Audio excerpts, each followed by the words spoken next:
Halo, kembali lagi bersama Klinik Bimbel. Kali ini kita akan membahas tentang konsep kimia hijau. Oke, jadi tadi sebelumnya kita sudah belajar tentang metode ilmiah, kemudian tentang reaksi kimia.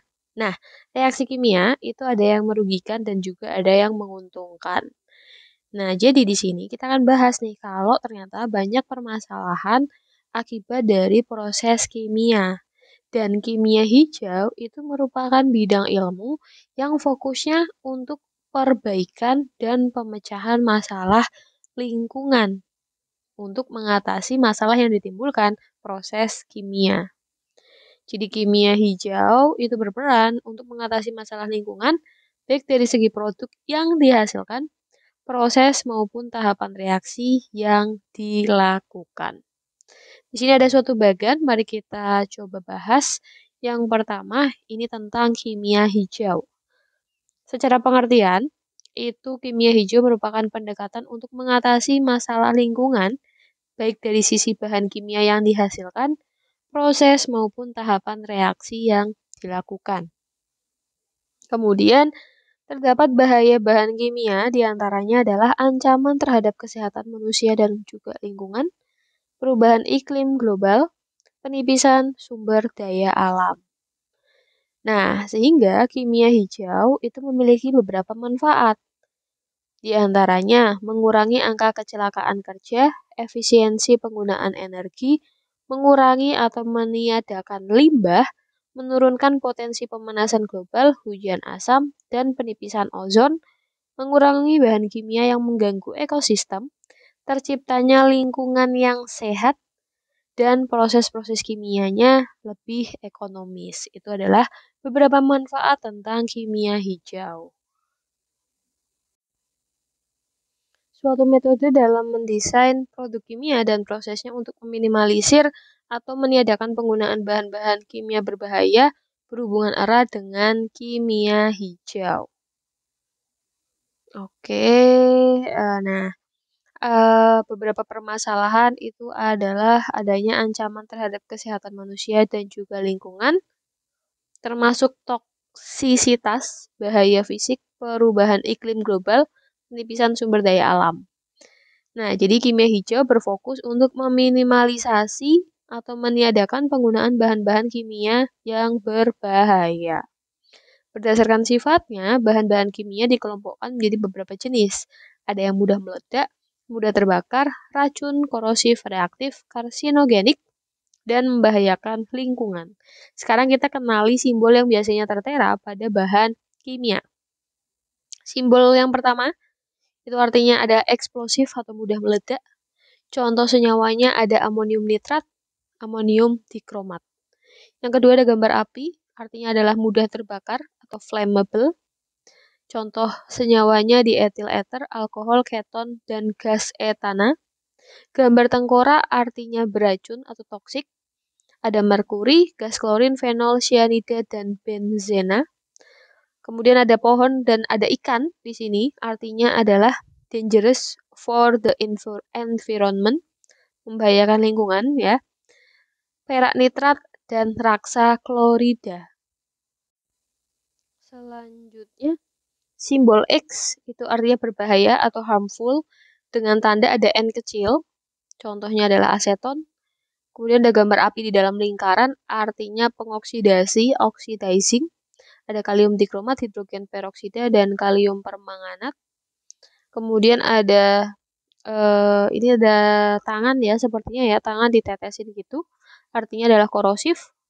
Ada asam nitrat, asam klorida, asam sulfat. Lalu ada simbol X, tapi ada huruf I. Itu adalah iritasi. Contohnya ada amonia dan belerang dioksida. Selanjutnya kita akan berkenalan tentang prinsip dari kimia hijau. Nah, yang mencetuskan prinsip kimia hijau itu adalah John Werner pada tahun 1998 dan dia mengusulkan ada 12 prinsip kimia hijau yang bisa digunakan sebagai pedoman. Yang pertama, ada gambar pertama ini.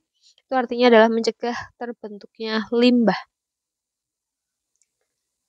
Nah, kalau di sini gambarnya itu mengutamakan pencegahan terbentuknya limbah daripada penanggulangan limbah. yang dihasilkan setelah proses sintesis serta meminimalkan terbentuknya limbah pada setiap prosesnya. Karena untuk biaya penanggulangan sendiri itu lebih besar. Jadi ini berusaha untuk mencegah terbentuknya limbah. Kalau ada lingkaran ada 4 seperti ini, itu adalah memaksimalkan ekonomi atom. Metode sintesis yang digunakan harus didesain sedemikian rupa agar seluruh jumlah atom dalam reaksi diubah menjadi produk reaksi secara maksimal. Jadi seluruh jumlah atom dalam reaksi diubah menjadi bentuk agar maksimal gitu ya. Nah, kalau misalkan semua reaktannya itu berubah menjadi produk, dikatakan reaksi memiliki nilai ekonomis atom 100%. Oke, kemudian karena kalau dia bisa jadi produk semuanya, berarti kan mungkin tidak ada limbah yang timbul gitu ya. Lalu kalau ada segitiga dengan tanda seru, artinya merancang proses sintesis yang aman, mendesain reaksi kimia dan mekanisme proses sintesis yang aman terhadap manusia dan lingkungan, mempertimbangkan semua bahan bakar atau reaktan dan produk yang berbahaya bagi manusia dan lingkungan. Oke, kemudian kalau ada gambar tengkorak dengan simbol X, artinya adalah merancang produk bahan kimia yang aman. Jadi dia memprediksi dan mengevaluasi berbagai aspek meliputi sifat fisik, toksinitas, dan lingkungan selama proses sintesis. Lalu gambar tabung reaksi, itu artinya menggunakan pelarut dan kondisi reaksi yang aman. Jadi memilih pelarut yang paling aman atau paling ramah lingkungan, dan meminimalkan penggunaan yang jumlah pelarut agar tidak menghasilkan persentase limbah yang besar. Contoh pelarut ramah lingkungan itu ada ionic liquids, karbon dioksida superkritis, dan biosolvent. Gambar seperti halilintar atau petir ini adalah meningkatkan efisiensi energi di dalam reaksi, memilih mekanisme reaksi kimia yang membutuhkan energi paling kecil. Jika memungkinkan, reaksi kimia yang dilakukan pada tekanan dan suhu ruang atau rendah. Hal ini tujuannya mengurangi biaya penggunaan bahan bakar serta jejak karbon. Karena kalau bahan bakar kan biasanya menimbulkan limbah karbon gitu ya. Nah, contohnya itu bisa menggunakan radiasi gelombang mikro, ultrasonik, dan fotokimia. Lanjut, kalau gambar lingkaran dengan tanda panah artinya menggunakan bahan baku terbarukan. Misalnya memilih produk hasil pertanian daripada bahan kimia yang berasal dari sumber petrokimia, bahan bakar fosil, dan bahan bakar tambang. Intinya itu menggunakan bahan baku terbarukan. Selanjutnya, gambar banyak lingkaran ini menghindari derivatisasi dan modifikasi sementara dalam reaksi kimia. Yaitu proses yang tidak atau dia itu meminimalkan atau menghindari derivatisasi yang tidak diperlukan. Misalkan penggunaan gugus pelindung dan memodifikasi sementara pada proses kimia atau fisika. Jadi setiap tahapan reaksi membutuhkan tambahan reagen sehingga dapat memperbanyak limbah. Jadi makanya dia meminimalkan derivatisasi. Lalu kalau ada gambar ini, itu adalah menggunakan katalis. Tujuannya untuk meningkatkan selektivitas, rendemen hasil, meminimalkan limbah, mengurangi produk samping, mengurangi penggunaan reagen, serta mengurangi waktu reaksi dan kebutuhan energi di dalam suatu reaksi. Gambar berikutnya itu adalah merancang produk kimia yang mudah terdegradasi. Terdegradasi itu seperti contohnya yang bukan plastik ya. Jadi dia biar bisa mudah dibuang dengan mudah atau mudah dibuang gitu ya. Memastikan agar tidak beracun, tidak biokumulatif, tidak persisten terhadap lingkungan. Sebagai contoh pembuatan bioplastik dan asam laktat, glukosa yang tujuannya agar mudah diuraikan sehingga tidak terjadi penumpukan sampah plastik. Gambar berikutnya menganalisis secara langsung untuk pencegahan polusi. Oke, tujuannya untuk mengurangi pembentukan dan pelepasan zat berbahaya yang dapat mencemari lingkungan.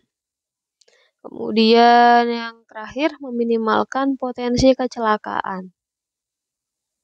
Jadi, memilih bahan kimia yang digunakan dalam reaksi kimia dan mengembangkan prosedur kimia yang lebih aman untuk meminimalkan resiko kecelakaan, seperti masuknya bahan kimia ke lingkungan dan tubuh, serta terjadinya ledakan.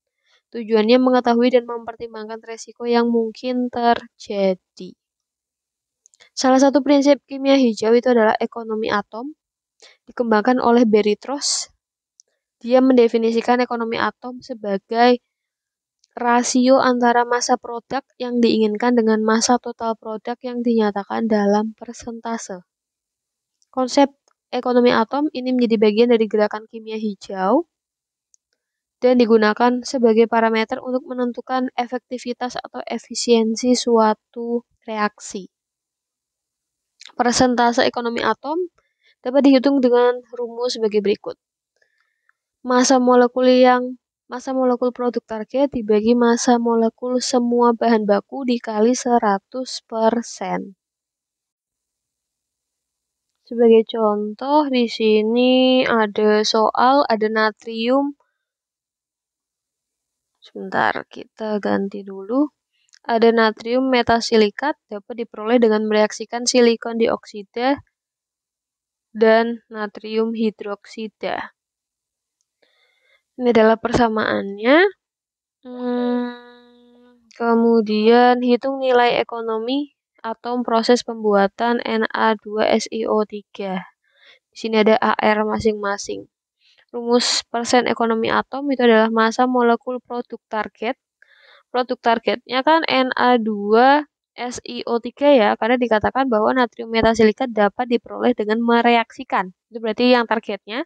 Jadi kita tulis mRNA2SiO3 dibagi massa molekul semua bahan baku. Bahan bakunya itu ada ini sama ini. Berarti mRSiO2 sama 2 mRNAUH. Kenapa 2? Karena di sini 2 ya nilainya ya. Jangan lupa dikali 100%. MR, cara menghitung MR itu sudah tahu ya. Kayak misalkan NA-nya di sini kan ada 2. Berarti nanti 2 dikali ARMR. ARNA yaitu 23 ditambah SI itu 28 ditambah O-nya ada 3, berarti 3 kali 16. Nanti hasilnya adalah 122, yang ini 60, yang ini 2 dikali mRNAUH itu 40. Setelah dihitung nanti dapat 87,14%. Jadi nilai ekonomi atom proses pembuatan Na2SiO3 itu sebesar 87,14%. Kurang lebih seperti itu materi di sub 3 ini. Semoga membantu.